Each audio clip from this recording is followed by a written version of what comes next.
estátua equestre Dom Pedro I é uma das peças certamente mais bonitas que existe na cidade do Rio de Janeiro e provavelmente uma das obras de escultura pública do século XIX mais elegantes também do seu tempo.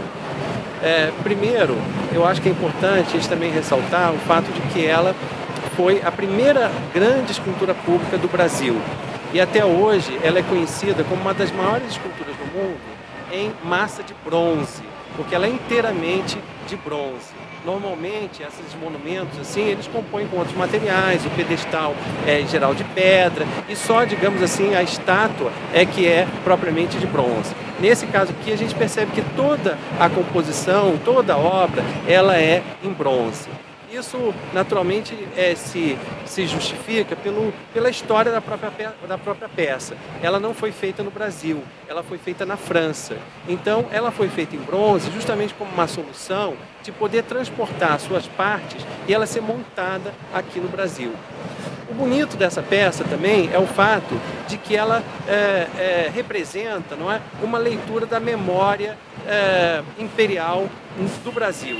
Ou seja, a partir dela, a gente reconhece o tempo em que o Império do Brasil, não é, era o regime oficial político do país e se traduzia na promoção da imagem do imperador.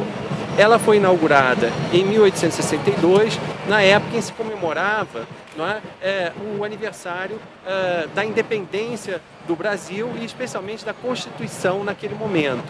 Então, ela é uma peça em homenagem à independência do Brasil, ao imperador que é o herói e o grande articulador político da independência do Brasil, que é Dom Pedro I, que está no topo da composição, em cima de um cavalo.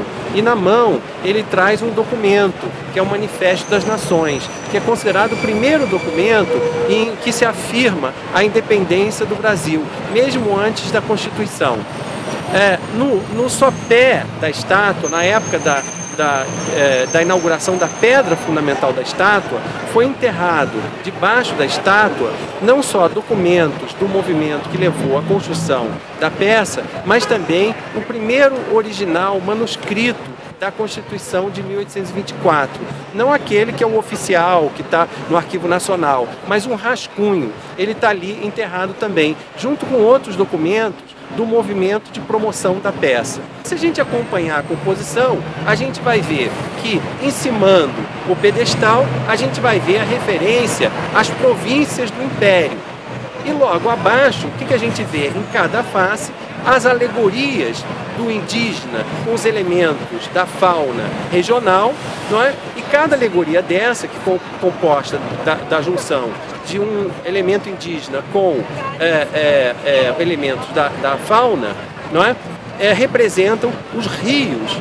Cada face está escrito ali um rio, o Paraná, o Rio Amazonas, de modo que a gente compõe nesse pedestal é o espaço da unidade nacional.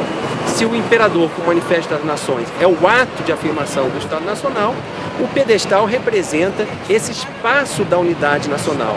E são os rios da unidade nacional que estão apresentados ali, assim como a referência às províncias, não é? E a esses elementos da natureza. O que é interessante chamar a atenção aí é que o índio está representando a natureza e não a sociedade, não é, como um elemento natural.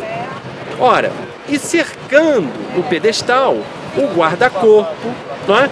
Que além de proteger o contato, não é, direto com a peça de bronze, o guarda-corpo, ele na verdade circula o conjunto escultórico e em cada ponto, em cada canto, não é, onde a gente tem os postes, a gente vai ver o registro da cronologia da história da independência, não é? Que termina justamente com a data do 25 de março de 1824, que é quando é outorgada a Constituição.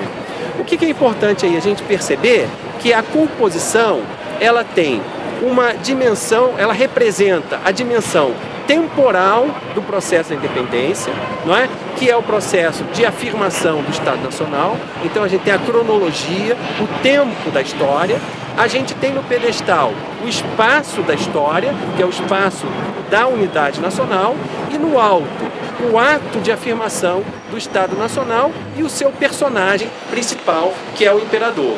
O projeto do Maximiano Mafra ele foi executado pelo Rocher. E o Rocher mudou.